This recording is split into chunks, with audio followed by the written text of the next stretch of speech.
பகவத் சிருஷ்டியில் மனுஷ்ய மூளை என்பது ஒரு அற்புதமான கருவியாக இருப்பதை கவனித்து, அதை மாத்திரமே கவனித்து, வெறும் அறிவை மட்டுமே சார்ந்து ஒரு ஆர்ட்டாக, சயின்ஸாக சிஸ்டம் செய்யப்பட்ட எதையும் வித்யை என்று வைத்துவிட்டார்கள்.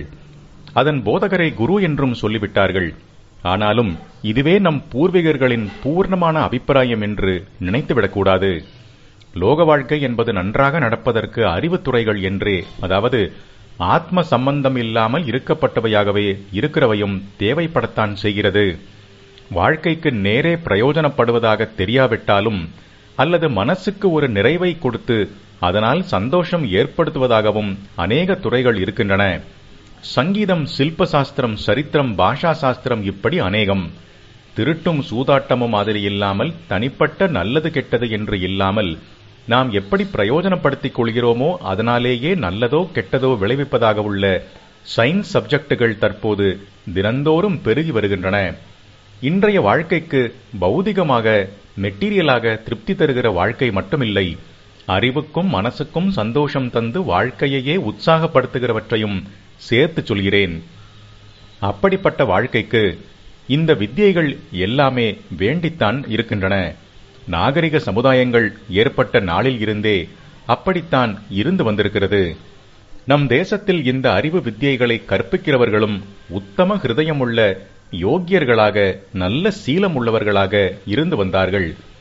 திருட்டு சூதாட்டம் மாதிரியான கெடுதலான வித்யைகளை கற்றுக் கொடுக்கிறவர்களைத் தவிர மற்ற ஆச்சாரியர்கள், ஆசிரியர்கள் எல்லாரும் நல்ல மாரல்ஸும், அதாவது நன்னெறியும், அத்தனை நெறிக்கும் ஆதாரமான தெய்வ பக்தியும் கற்றுக் கொடுக்கவும் செய்தார்கள். அதனால் அவர்களிடம் கற்றுக்கொண்டவர்கள் பக்தி விசுவாசம் வைக்க வேண்டிய குருமார்களாகவே அவர்களுக்கு ஸ்தானம் கொடுத்தார்கள்.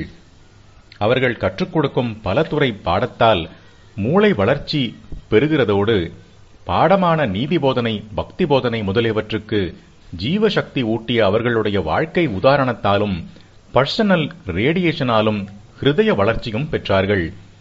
ஆனாலும் ஆத்ம பரிபக்குவம், பூர்ணத்துவம் முதலியன இங்கே கிடைப்பதற்கு இல்லை. அதற்கென்றே ஏற்பட்ட குருமாரைத்தான் நம்முடைய மரபிலே முக்கியமாக குரு, ஆச்சாரியர், தேசிகர் என்றெல்லாம் சிறப்பித்து வைத்தது. ஜீவனை தேவனாக்குவதற்கே முக்கியத்துவம் தந்தவர்கள் நம் முன்னோர்கள்.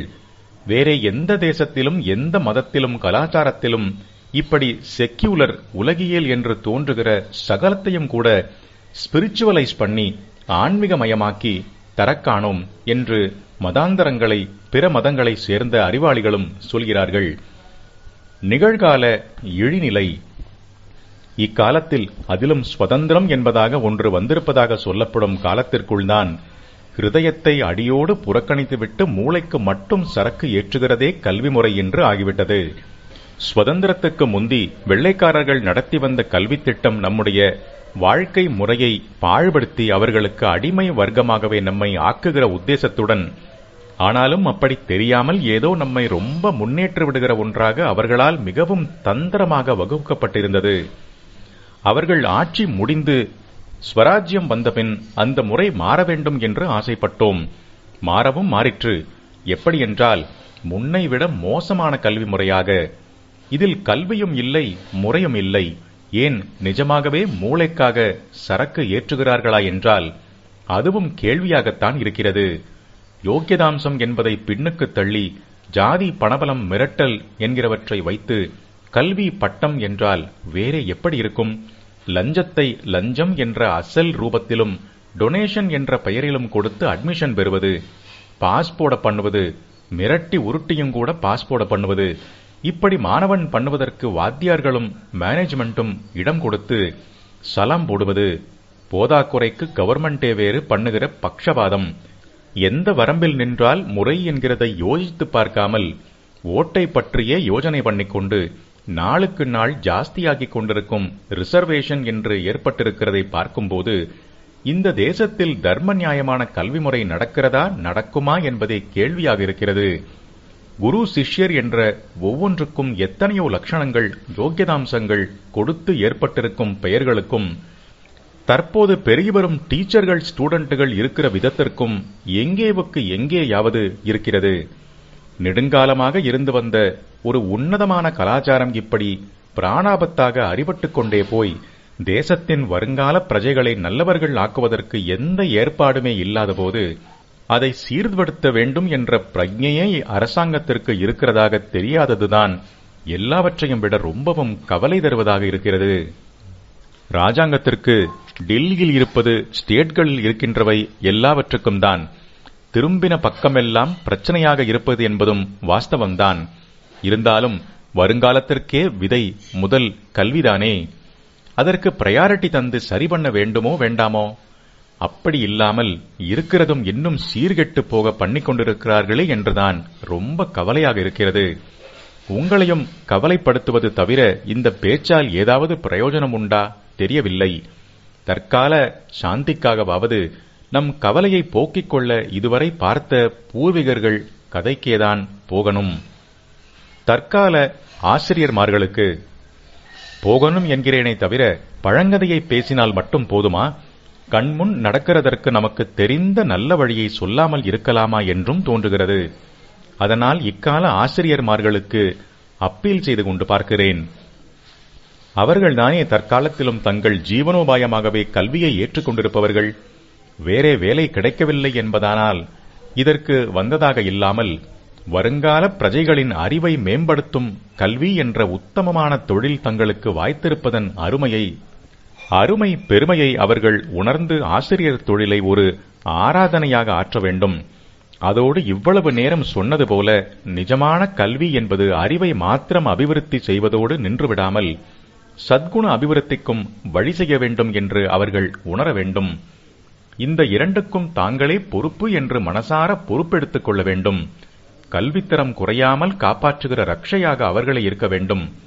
அந்த தரம் பாடத்திட்டத்தோடு முடிந்துவிடும் விஷயம் இல்லை. வாழ்க்கையில் சத்குணமுள்ள சத் பிரஜைகளை உண்டாக்க வழி செய்தாலே கல்வியானது நிஜமான தரத்தை பெற்றதாகும். குருகுலவாசம் மாதிரி இந்த ஆசிரியர்கள் சதா காலமும் மாணவர்களை கூட வைத்துக் கொண்டு வாழவில்லை. ஆனால் கூட வைத்துக் கொண்டு வாழும்போதுதான் ஒருவர் தன்னுடைய வாழ்க்கை உதாரணத்தால் மாணவர்களின் குண அபிவிருத்திக்கு வழிகாட்ட முடியும் என்றும், பள்ளி நேரம் அதில் பீரியடுகள் என்று நடைமுறை இருந்தும் அப்படி டீச் பண்ணும்போது அறிவுக்கு மட்டுமேயான வெறும் பாடத்தை மட்டும் சொல்லிக் கொடுப்பதற்கு அதிகமாக குண அபிவிருத்தி விஷயத்தை எடுத்து போட்டுக் கொள்வதற்கு இல்லை என்றும் தீர்மானித்து விடக்கூடாது. குருவின் கூடவே வாழும்போது மாணவர் பெறுகிற வாழ்க்கை உதாரணம் ரொம்பவும் கூடுதலானதுதான். ஆக்ஷேபனையே இல்லை. அதனால் ஸ்கூல் நேரத்தில் மட்டும் மாணவர்கள் பழகும் பல ஆசிரியர்களின் வாழ்க்கை உதாரணம் அவர்களை டச்சே பண்ணாது என்று அர்த்தமில்லை. இளம் உள்ளங்களில் தங்களுடன் கொஞ்சமோ நஞ்சமோ எவ்வளவு பழகுகிறார்கள் ஆனாலும் அவர்களின் தரத்தை பொறுத்து நல்ல முறையிலோ கெட்ட முறையிலோ ஒவ்வொரு அளவுக்கு இம்ப்ரெஷன் பதிந்து அந்த இன்ஃப்ளூயன்ஸில் பசங்களும் அதே வழியில் தாங்களும் போக தூண்டுதல் பெறுவார்கள். இக்கால ஆசிரியர்கள் பாடம் சொல்லிக் கொடுக்கும் போதும் மாணவர்கள் பாடத்தை மாத்திரமின்றி பாடம் சொல்லிக் கொடுக்கிற ஆசிரியரையும் தான் கவனிக்கிறார்கள். பாடம் அவர்கள் மனசில் பதிகிற மாதிரிதான் அந்த ஆசிரியரின் நடத்தையும் பதிகிறது. பாடத்தை கவனிக்காமலும் அது மனசில் பதியாமலும் போகிற மந்தமான மாணவனும் கூட ஆசிரியரின் நடத்தையை கவனிப்பான். அது அவன் மனசில் பதியும். அப்படி மாணவர்களுக்கு பதிவது அவர்களை நற்குண நல் ஒழுக்கங்களில் கொண்டுவிட முடியும். அந்த ரீதியில் நாம் உத்தமமாக வாழ வேண்டும். இல்லாவிட்டால் நமக்கு ஜீவனோபாயம் தருகிற அந்த மாணவ ஜீவர்களுக்கு தாங்கள் துரோகம் செய்தது ஆகிவிடும் என்கிற அளவுக்கு ஆசிரியர்மார்கள் ஆழமாக கருத வேண்டும். வாழ்க்கை உதாரணம் என்ற முக்கியமான அம்சம் ஒரு பக்கம் இருக்கட்டும். பாடம் போதிப்பது என்றே வருகிற அம்சத்திலும் ஆசிரியர்கள் ஏனோதானோ என்று இல்லாமல் அந்தரங்க பூர்வமாக சொல்லிக் கொடுக்க வேண்டும். பள்ளிக்கூடத்தில் ஏனோதானோ என்று டீச் பண்ணிவிட்டு அதனாலேயே பசங்கள் தங்களிடம் டியூஷன் வைத்துக் கொள்ளும்படி செய்து தங்களுடைய சம்பாத்தியத்தை விருத்தி செய்து கொள்ள ஒரு ஆசிரியர் எண்ணினாரானால் அதை போன்ற தர்ம விருத்தமான தர்மத்திற்கு விரோதமான பாபம் இன்னொன்று இல்லை. புண்ணியவசத்தால் கிடைத்திருக்கும் டீச்சிங் வேலையை இப்படி பாபகரமாக பண்ணிக்கொள்ளலாமா? அந்த மாதிரி ரீதியில் நினைப்பதற்கே அவர்கள் பயப்பட வேண்டும். மற்ற தொழில்களுக்கு போகிறவர்கள் தங்கள் படித்த படிப்பை உபாயமாக கொண்டு அந்த தொழிலை ஆற்றுகிறார்கள். அநேக உத்தியோகங்களில் இருப்பவர்கள் செய்யும் தொழில்களில் அவர்கள் படித்த படிப்பு நிறையவோ கொஞ்சமோ அப்ளை ஆகிறது. அதோடு சரி, படித்த படிப்பு கொஞ்சம் கூட பிரயோஜனமாகாத உத்தியோகங்களிலும் பலர் இருக்கிறார்கள். பிஎஸ்சி கெமிஸ்ட்ரி படித்துவிட்டு ஏஜிஎஸ் ஆபீஸில் கிளார்க் என்றால், இப்படியெல்லாம் இல்லாமல் படித்த படிப்பு அப்புறம் செய்யும் தொழிலுக்கு உபாயமாகிறது என்பதற்கு மேலே அந்த படிப்பே மூலதனமாக இருப்பது ஆசிரியர் தொழிலில்தான். தாங்கள் மாணவர்களாக இருந்தபோது படித்த படிப்பையே ஆசிரியர் தொழிலில் அப்புறம் அவர்கள் தங்களுடைய மாணவனுக்கு டீச் பண்ணுகிறார்கள். அவர்கள் ஒரு பக்கம் கற்றுக் கொடுப்பவர்களாக இருந்து கொண்டே மறுபக்கம் கற்போராகவும் ஏற்கனவே படித்ததையே திரும்ப திரும்ப படித்துக் கொண்டிருக்கிறார்கள். இப்படி திரும்ப திரும்ப அதே பாடங்களை அவர்கள் டீச் பண்ணுவதால் அந்த பாடங்களிலே அவர்கள் முழு கருத்தும் செலுத்தினால் அவர்களுக்கே பழைய பாடங்களில் இருந்து புது புது விஷயங்கள் தெரிய ஆரம்பிக்கும். முக்கியமாக மேல் படிப்பில் இந்த மாதிரி நடக்கும். இது மேலே மேலே ரெஃபரன்ஸ்கள் பார்த்து பாடங்களுக்கு மெருகேற்றிக் கொள்ள உதவும். புத்திசாலி மாணவர்கள் கேட்கிற கேள்விகளும் இப்படி ஆசிரியர் சப்ஜெக்டை மேலும் ஆழமாக துருவி பார்த்து தெரிந்து கொள்ள உபகாரம் செய்யும். டீச்சர்களை மாஸ்டர் என்று சொல்கிறோமே, அது நிஜமாகவே பொருந்தும்படி அவர்கள் சப்ஜெக்டில் மாஸ்டரி பெற்று விடுவார்கள். அப்படிப்பட்டவர்கள்தான் நன்றாக தெளிவாக டீச் பண்ணி விஷயத்தை மாணவர்களுக்கு உள்ளே ஆழமாக இறக்க முடியும். ஒரு கதை சொல்வார்கள்.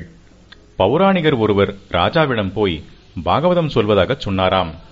அதை கேட்ட ராஜாவுக்கு அவர் எப்போது ராஜ மரியாதைக்கும் சம்பாவனைக்கும் ஆசைப்பட்டு வந்திருக்கிறாரோ அப்போதே அவர் பாகவதத்தை புத்தியால்தான் படித்திருக்கிறாரே அன்றி ஹிருதயத்தால் படித்து பக்தி ஞான வைராக்கியங்களை பெறவில்லை என்று புரிந்துவிட்டது. அந்த மாதிரி புஸ்தக விஷயத்தில் உட்கருத்தில் ஊறாதவர் சொல்லி கேட்டால் கேட்கிற பேருக்கு பூரணமான பிரயோஜனம் கிடைக்காதே என்று பார்த்தான். ஆகையினால் வந்த பிராமணருக்கு ஏதோ ஒரு சம்பாவனையை பண்ணிவிட்டு இன்னொரு தடவை படித்து பார்த்துவிட்டு வந்து அப்புறம் உபன்யாசம் பண்ணுங்கள் என்றான். பௌராணிகருக்கு அவன் ஏன் அப்படி சொல்கிறான் என்று புரியவில்லை. ஆனாலும் ராஜாஜ்ஞை என்பதாலும் அதை நிறைவேற்றினால் ரொம்ப கௌரவம் திரவியம் எல்லாம் கிடைக்குமே என்பதாலும் அவரும் ராஜா சொன்ன மாதிரி திரும்ப போய் இன்னொரு தடவை பாகவதத்தை நன்றாக நுணுக்கமாக படித்துவிட்டு அவனிடம் வந்தார். இப்போதும் முன்மாதிரியே அவன் அவருக்கு ஒரு சம்பாவனையை மட்டும் பண்ணி இன்னொரு தடவை படித்துவிட்டு வாரும் என்று சொன்னான். அவரும் அதே மாதிரி பண்ணினார். ராஜா பழைய பல்லவியையே பாடினான். பௌராணிகரும் முன்போலவே அதற்கு அனுபல்லவி பாடினார்.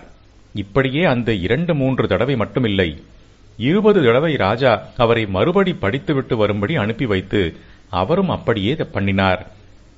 21வது தடவையும் ராஜா தன் பல்லவியை பாடினான். ஆனால் இந்த தடவை அவர் அதற்கு ஏற்க அனுபல்லவி பாடவில்லை. ரொம்ப நாளாகியும் அவர் வராததால் ராஜா என்ன ஏது என்று பார்த்து வருவதற்காக அவர் கிரகத்துக்கு ஆள் அனுப்பினான். போன ஆள் திரும்பி வந்து இந்த தடவை அவர் பாகவத பாராயணம் பண்ணியவுடன் அவருக்கு பக்தி ஞான வைராக்கியங்கள் வந்துவிட்டதாம். ராஜாவுமாச்சு, ராஜ சதசுமாச்சு, வீடுமாச்சு, வீட்டு மனுஷ்யாளுமாச்சு என்று விரக்தியாக சொல்லிக்கொண்டு பகவத அனுபவம் பெற வேண்டும் என்ற தாபத்தோடு காட்டுக்கு போய்விட்டாராம் என்றான். ராஜாவுக்கு திருப்தியாயிற்று. இப்போது பௌராணிகர் பாகவதத்தின் ஸ்பிரிட்டில் ஊறிவிட்டார். இப்போதே அவருக்கு பாகவதம் சொல்ல தக்க பக்குவம் வந்திருக்கிறது.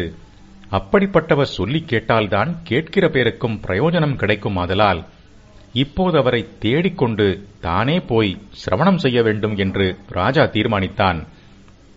அந்தபடியே காட்டுக்கு போனான். தான் தேடிப்போன ராஜா தன்னை தேடிக்கொண்டு வந்திருப்பதையும் ஒரு பொருட்டாக பௌராணிகர் நினைக்காமல் பகவத் சிந்தனையிலேயே தான் இருந்தார். ராஜா அவரை நமஸ்கரித்து பாகவத உபதேசம் பண்ணுமாறு பிரார்த்தித்தான்.